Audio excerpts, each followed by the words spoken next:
अस्सलाम वालेकुम नाज़रीन, मैं हूँ याहिया जावेद मंडी एक और डिशेज़ के साथ आपकी खिदमत में हाज़िर हैं। नाज़रीन, चीज़ें जो है वो बड़ी इंटरेस्टिंगली और बड़ी रैपिडली जो है वो चेंज हो रही हैं। आज इसके ऊपर बात करेंगे, अभी तक की जो अपडेट है उसके ऊपर हम ब्रिगेडियर साहब से तज़िया भी लेंगे और ख़बरें भी लेंगे। सर अस्सलाम वालेकुम and welcome to the show. जी वालेकुम अस्सलाम। सर सबसे पहले तो ये बताइएगा कि एहसन इकबाल साहब ने क्यों इतनी गैर ज़रूरी और जो है वो नॉनसेंस किस्म की स्टेटमेंट दी है क्यूबा के हवाले से? देखिए, बहुत बहुत शुक्रिया। बिस्मिल्लाह रहमान रहीम। मुल्कों के ताल्लुकात आपस के अगर बेहतर ना भी हो, ख़राब भी हो, तो आप अपने मुल्क के अंदर बहुत एहतियात से काम लेते हैं किसी मुल्क के बारे में बात करने में, ख़ास तौर पे अगर आप उसकी फॉरेन पॉलिसी पे कमेंट कर रहे हैं। आप ये नहीं कि आप ये तो कह सकते हैं कि जी हमें उनकी चीज़ें पसंद नहीं है, लेकिन किसी मुल्क को अपने बयानात में टारगेट करना, ये एक बेअक्ली की और एक लो लेवल थिंकिंग की निशानी है, जिसका मुजाहरा जो है पॉलिटिकल लीडरशिप की तरफ से नहीं करना चाहिए। अब आप देखिए, एहसन इकबाल ने एक क्यूबा के बारे में एक बयान दिया था, और उसने मतलब आपको किसने कहा है और कौन आपका ट्यूटर है जो आपको ये कह रहा है कि आप मुल्कों का नाम लेके आप अमेरिका के साथ रेफर करें। यानी उन्होंने क्यूबा के बारे में ये कहा कि पाकिस्तान गालिबन मैं क्यूबा नहीं बनना चाहता और हम क्यूबा नहीं बनना चाहते।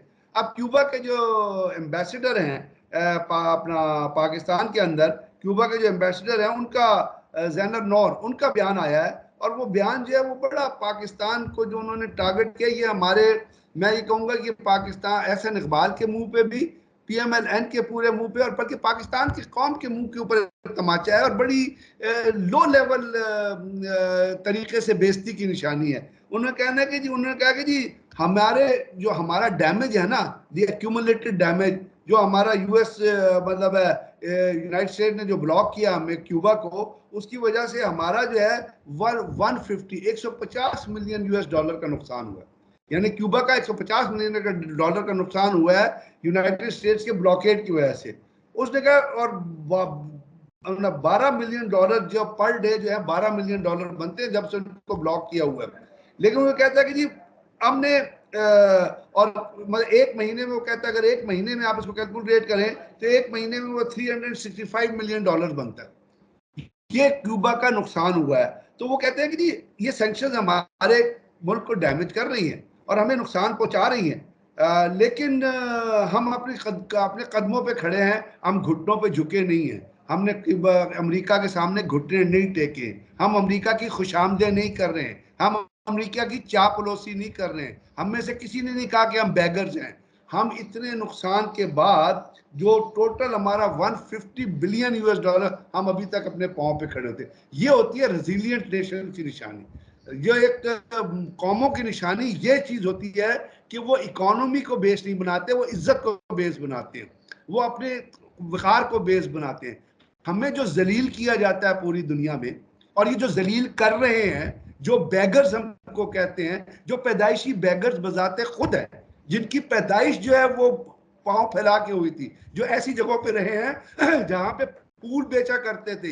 ये जो लीडर हैं, ये एहसन इकबाल ने जो स्टेटमेंट दी थी, अब ये पढ़े इस स्टेटमेंट को बैठ के और सोचे कि इसकी अकल क्या है।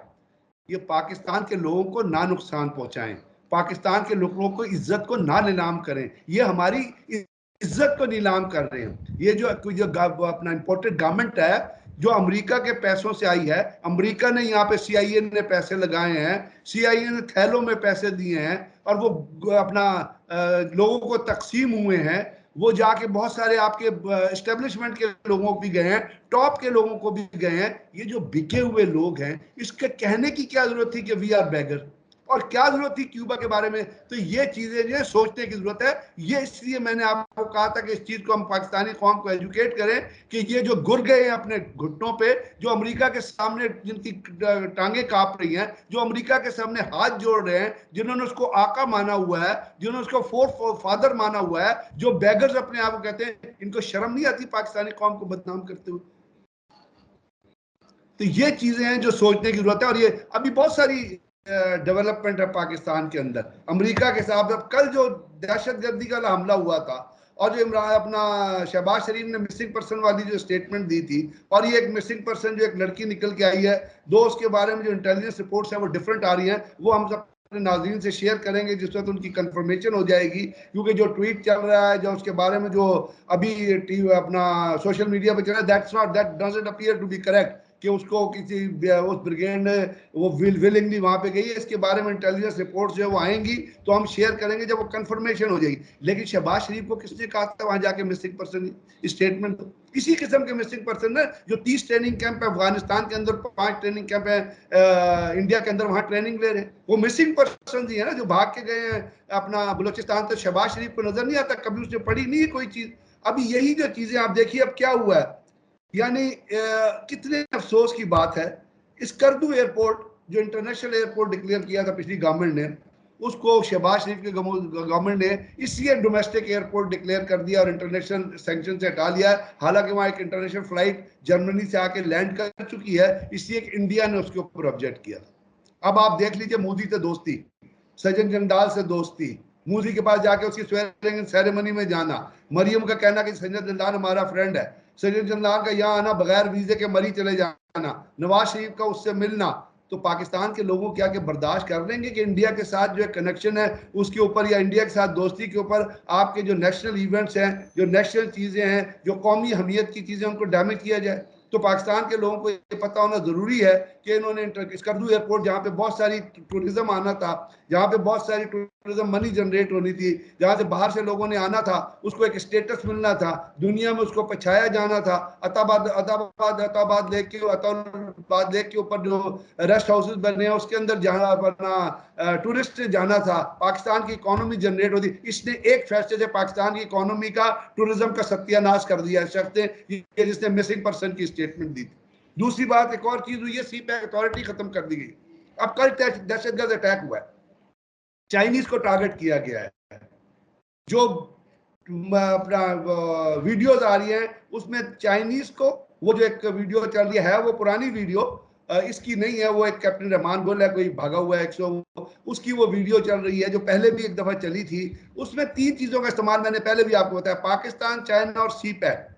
अब सी पैक अमेरिका को चुकता है, सी पैक इंडिया को चुकता है, और सी पैक को डैमेज करने के लिए चाइनीज के खिलाफ अटैक किए जाते हैं। सी पैक को डैमेज करने के लिए आपने स्कर्दू के इंटरनेशनल एयरपोर्ट का दर्जा खत्म कर दिया। अब ये बिकाऊ लीडरशिप जो imported government criminal infested cabinet, और ये सर जिसके ऊपर अपना फर्ज जुर्म लगनी थी आज, और अदलिया ने उसको वहां पे उनको आज की हेयरिंग से जो है वो एक्सक्यूज कर दिया। हमजा शहबाज पे भी ये फर्ज जुर्म लगनी थी। तो वो जो फर्ज जुर्म जिन्होंने पाकिस्तान का पैसा चोरी किया, इन दोनों बाप बेटों ने, और मकसूद चपड़ासी और बाकी अकाउंट के जरिए बाहर भेजा है, उसने क्या, एक तो स्कर्दू एयरपोर्ट, दूसरा इन्होंने सी पैक अथॉरिटी खत्म कर दी। अब सालिक साहब जो छोड़ के गए थे, पीएमएलक्यू को गए थे छोड़ के, जो उन्होंने जंप मारी थी, हाँ जी, वो वफाकी वजीर बना दिया गया, उनके साथ तो हाथ ही हो गया मेरे ख्याल है। उनसे पूछिएगा कि जी पीएमएलक्यू किसने बनाई थी। अब उनको समझ आएगी कि किस तरह के हाथ करते हैं लोगों के साथ, जो लोग भगोड़े होते हैं उनके साथ ये हाल होता है। तो अब ये जो चीजें, सी पैक अथॉरिटी खत्म कर दी। अगर सी पैक अथॉरिटी खत्म कर दी तो आप क्या मैसेज दे रहे हैं चाइना को, आप क्या मैसेज दे रहे हैं अमेरिका को? आप अमेरिका के क्या घुट्टों में जो पाँव के अंदर नीचे लेटेंगे वो आपको टुडे मारे? आप अमेरिका में अपने आप को बेच रहे हैं, क्या कर रहे हैं आप? सी पैक की अथॉरिटी जो इतना काम कर रही थी और सी पैक पे इतना काम हो रहा था, वो सी पैक की अथॉरिटी से खत्म कर दी। उस टेररिस्ट अटैक हुआ है जिसके अंदर चाइनीज को टारगेट किया गया। अब आप सी पैक को खतरे में डाल रहे आपने हैं। एक चीज नोट किया ब्रिगेडियर साहब, आपने मेरे ख्याल है एक चीज नहीं नोट की। वो चीज ये है कि पहले सी पैक अथॉरिटी खत्म की गई है, उसके बाद ये अटैक हुआ है।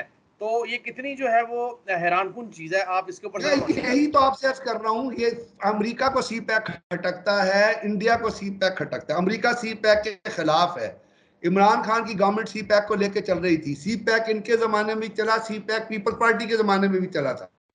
लेकिन अब इस वक्त सी पैक अथॉरिटी को खत्म करना और दहशतगर्दी का अटैक होना, और चाइनीज बहुत सख्त नाराज हैं। आपने राना सनाउल्लाह को इंडिया कराची भेज दिया, वो जाके कहता है कि ये हम दहशतगर्दों के साथ निपटेंगे।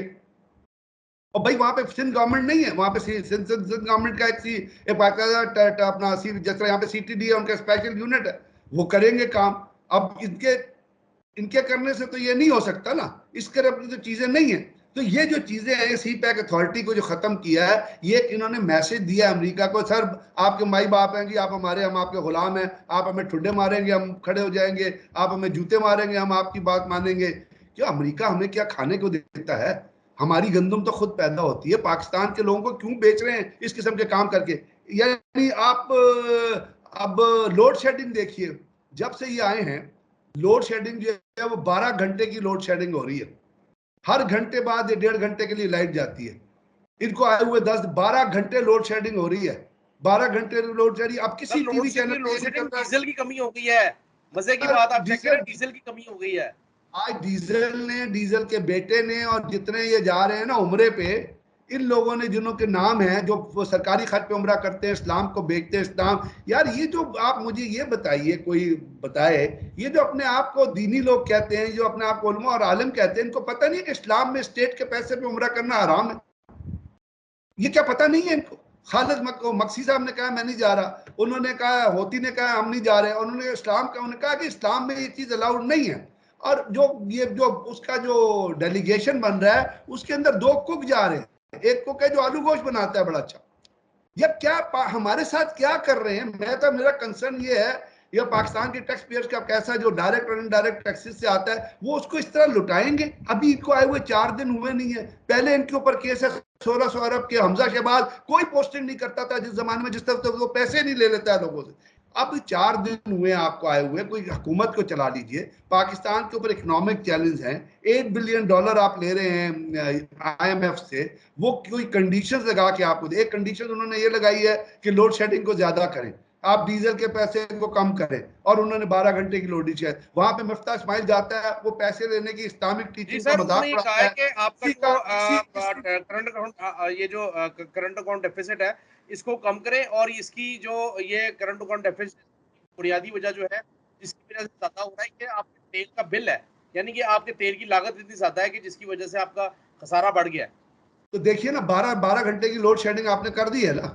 अब ये किसके आने की हुई है? क्या किसी टीवी चैनल पे, क्या बड़े चैनल ये चला रहे हैं कि 12 घंटे की लोड शेडिंग हो रही है? 30 रुपए आपने घी की कीमत बढ़ा दी है। आपने मुर्गी का रेट जो शहबाज अपना हमजा शहबाज कंट्रोल करता है, पोल्ट्री मुर्गी का रेट पिछले दिनों में 40 रुपए मुर्गी का रेट आपने बढ़ा दिया। कोई चैनल ये नहीं चला रहा। अगर हक और सच की बात करते हैं तो सारों का एक साथ काम करना चाहिए ना।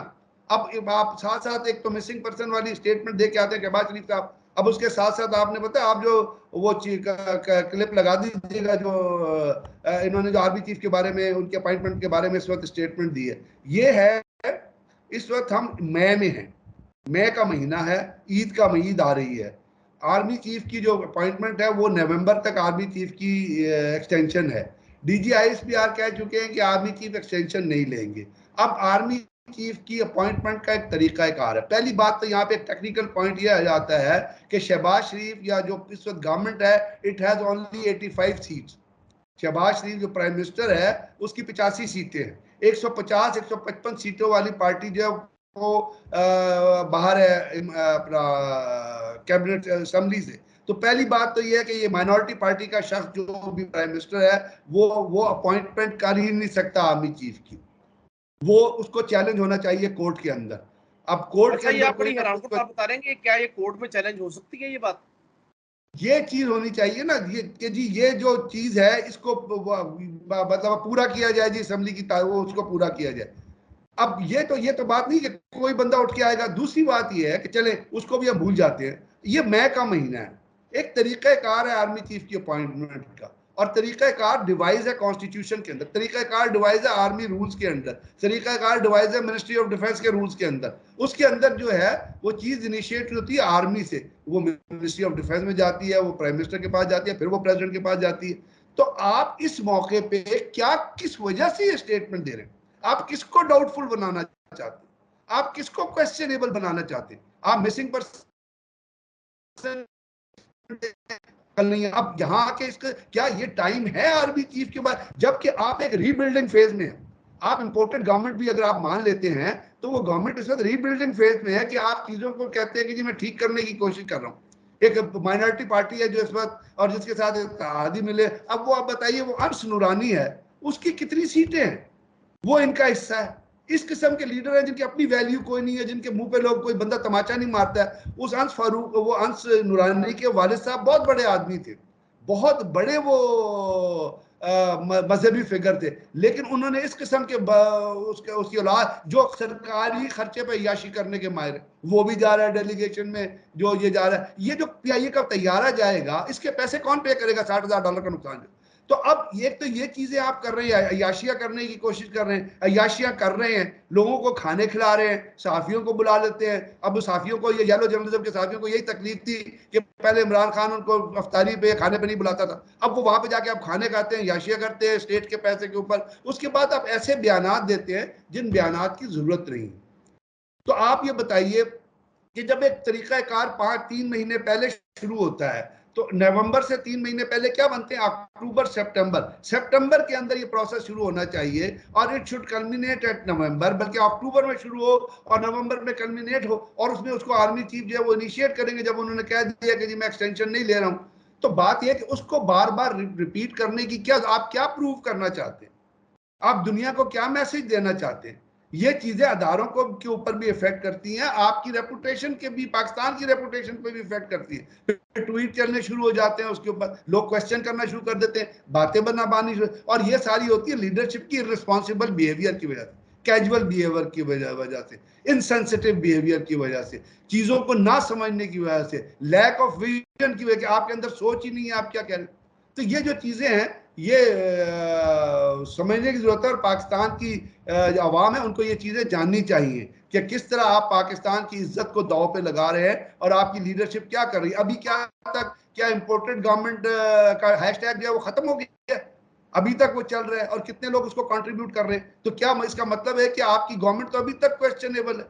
यानी अब यहाँ पे ये हाल हो गया है कि पीपल्स पार्टी का बिलावल शहबाज शरीफ के अंदर जो है वो फॉरेन मिनिस्टर है। इसका मतलब ये हुआ, आज पीपल्स पार्टी ने गालिबन ये एक्सेप्ट कर लिया है कि बेनजीर साहबा के बारे में, बेनजीर शहीद जो एक बहुत बड़ी लीडर थी, बहुत बड़ा विजन का इनका, बहुत बड़ी सोच थी उनकी, उनके बारे में जो बातें, गंदी बातें पीएमएलएन ने की थी, इसका मतलब है उन्होंने इसको एक्सेप्ट कर लिया।